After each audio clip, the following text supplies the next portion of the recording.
Comment se passe exactement la vente de votre maison? Vous venez à peine de mettre votre maison en vente et vous vous posez la question, mais comment ça va exactement se passer? Dans cette vidéo, je vais vous expliquer toutes les étapes de la transaction. C'est parti!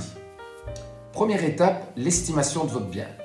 Vous vous êtes décidé à mettre en vente votre maison, vous nous contactez, on va se déplacer et à ce moment-là, nous allons estimer au mieux la vente de votre bien. Comment est-ce que nous allons l'estimer? Nous allons l'estimer en fonction de points de comparaison. Qui dit point de comparaison dit comparaison de votre maison avec des maisons qui se sont déjà vendues dans le quartier ou des autres maisons qui sont actuellement à vendre sur le marché.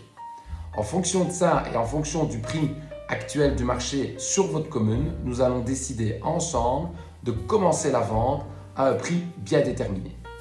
Deuxième étape, la création de votre dossier administratif. Pour ce faire, ma collaboratrice Coralie va s'occuper de vous. Nous aurons besoin de vos cartes d'identité, de votre titre de propriété, éventuellement déjà de la matrice cadastrale de votre bien. Nous allons travailler directement en collaboration avec votre notaire. Donc si vous n'avez pas ces documents, si vous n'avez pas votre titre de propriété, votre matrice cadastrale ou autre, n'ayez crainte, on travaille directement avec votre notaire qui est en possession de tous ces documents. Dans un second temps, pour pouvoir mettre votre maison en vente, nous aurons besoin du PV électrique, donc c'est le contrôle de l'installation électrique. Donc ça ne veut pas dire que vous devez remettre vous-même l'électricité en conformité, mais notre acheteur doit savoir quels seront les travaux à faire pour rendre cette électricité conforme. Nous devrons également effectuer un PEB, donc le contrôle énergétique, qui va nous donner un indice de A à G, à savoir si votre bien est énergivore ou pas. Dans un second temps, nous allons également examiner la conformité de votre bien. C'est-à-dire que nous avons accès à des plateformes comme 4GIS ou AutoMap pour vérifier que d'un point de vue urbanistique, votre bien est totalement conforme. Il arrive parfois que certaines annexes n'ont pas été déclarées ou bien que des travaux qui auraient été faits il y a très longtemps n'ont pas été déclarés à l'urbanisme et c'est de notre devoir de savoir dès le départ si votre bien ne présente aucune infraction. Si à un moment donné on devait découvrir qu'il y avait une infraction dans votre bien, n'ayez crainte, aujourd'hui on a plusieurs possibilités pour pouvoir régulariser ce bien via une amnistie ou via un architecte qui travaille pour l'agence pour pouvoir régulariser votre bien. Et cette étape est relativement importante. Troisième étape, la mise en beauté de votre bien.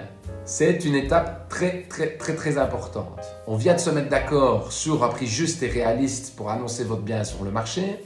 Donc il faut que votre maison soit la plus belle possible aux yeux des acheteurs. Il faut savoir qu'il y a toujours beaucoup de concurrence sur le marché. Il n'y a pas que votre maison à vendre. Un client qui veut visiter un bien va voir votre maison, mais va également voir les autres maisons qu'il y a sur le marché. Donc c'est très important que le premier coup d'œil soit impeccable par rapport à la photo qui va être prise de l'extérieur et par rapport aux photos qui vont être faites à l'intérieur. Pour ce faire, pour essayer d'attirer un petit peu plus de clients, et même beaucoup plus de clients, croyez-moi, on va faire une visite virtuelle à 360 degrés. Donc ça veut dire que j'ai une caméra, dernière technologie, qui va tourner à 360 degrés et qui va être déplacée dans toute votre maison. C'est Camille, ma collaboratrice, qui va s'occuper de faire ça, qui va nous permettre de scanner votre maison de la cave au grenier. Caméra qui va pouvoir également redessiner les plans de votre maison, ce qui donnera une situation claire de votre bien et le client, avant même de se déplacer, pour avoir toutes les infos techniques de votre bien. Quatrième étape, la pose du panneau à vente sur votre bien. Vous pouvez peut-être penser que cette étape est anodine, mais loin de là. Le fait d'avoir un panneau à vente sur votre bien va augmenter considérablement les chances de vente de votre maison rapidement. Pourquoi ? Le client acquéreur, la personne qui va acheter votre maison, n'habite peut-être pas très loin de votre bien. C'est peut-être un voisin, c'est peut-être une connaissance du voisin ou quelqu'un qui passera devant votre maison et qui verra que votre maison vient d'être mise en vente. Il y aura le site de l'agence, le numéro de téléphone de l'agence sur ce panneau et la personne pourra directement contacter le bureau pour avoir les informations utiles rapidement. Ne négligeons surtout pas cette étape.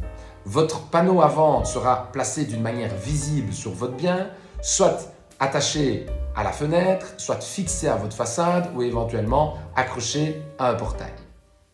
Cinquième étape, la mise en place de notre stratégie marketing. Attention au niveau de la publicité qui va être lancée. Nous n'allons pas lancer dès le départ votre bien sur toutes les plateformes immobilières, dans le but de ne pas brûler votre bien et dans le but de ne pas l'annoncer tout azimut dès le départ sur n'importe quel support. Dans un premier temps, avant de la lancer sur les portails immobiliers, elle va être annoncée fatalement sur notre site avec toutes les photos, la visite virtuelle et toute la partie technique de votre bien. Dans un premier temps, nous allons faire un recontact clientèle. Je m'explique. Ça veut dire que dans notre base de données, nous avons beaucoup de clients et une réserve de clients intéressés, des clients chauds, on va les appeler comme ça, qui veulent acheter maintenant une maison. Nous allons les recontacter parce que nous les avons peut-être vus il y a 15 jours, il y a 3 semaines, il y a un mois et nous n'avons pas trouvé leur bonheur à ce moment M. Mais aujourd'hui, nous avons votre maison. Donc c'est une maison qui pourrait peut-être les intéresser. Donc nous allons les recontacter en priorité pour leur présenter votre bien. Dans un second temps, votre bien va être présenté sur les portails immobiliers, les portails que vous connaissez, ImmoWeb, Vlan, Zimo et autres.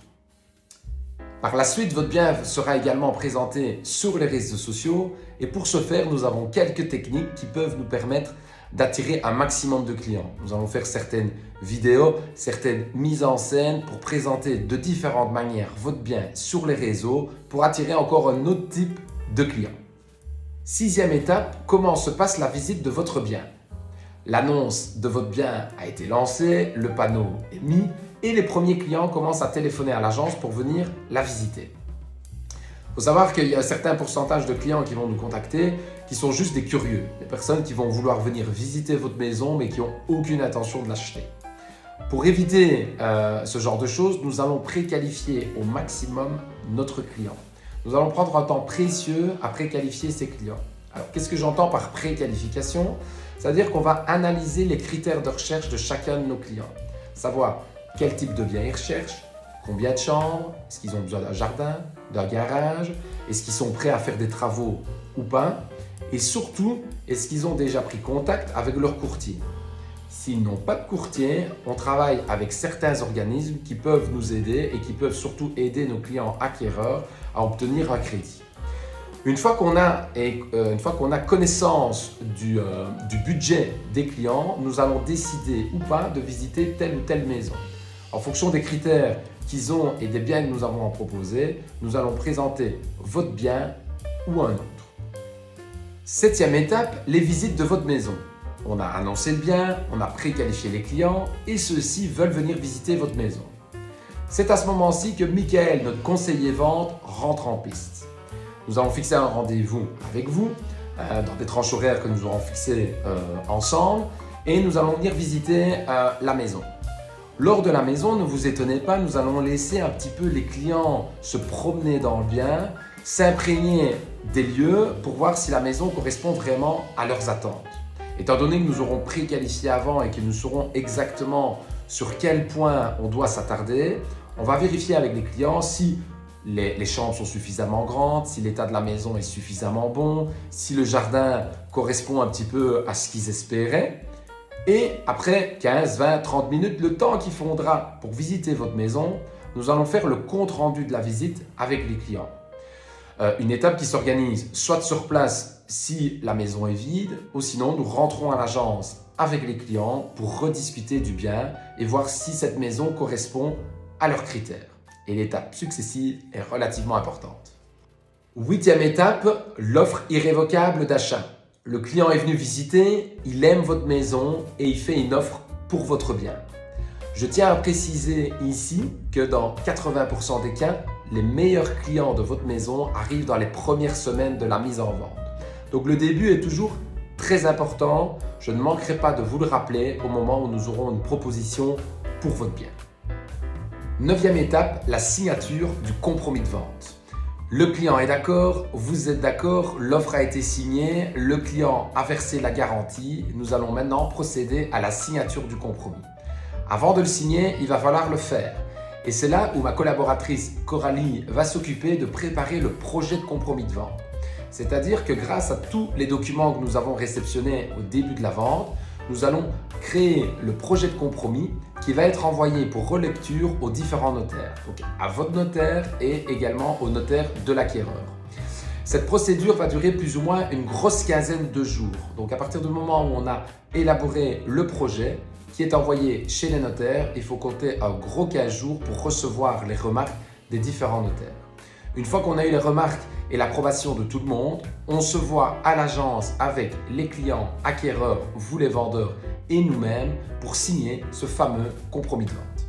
Et la 10e étape est bien sûr la passation de l'acte chez le notaire. Donc nous sommes 3 à 4 mois après la signature de votre compromis et on se retrouve tous ensemble chez le notaire pour remettre les clés à nos acquéreurs, donc faire le transfert de propriété qui se fera ce jour-là.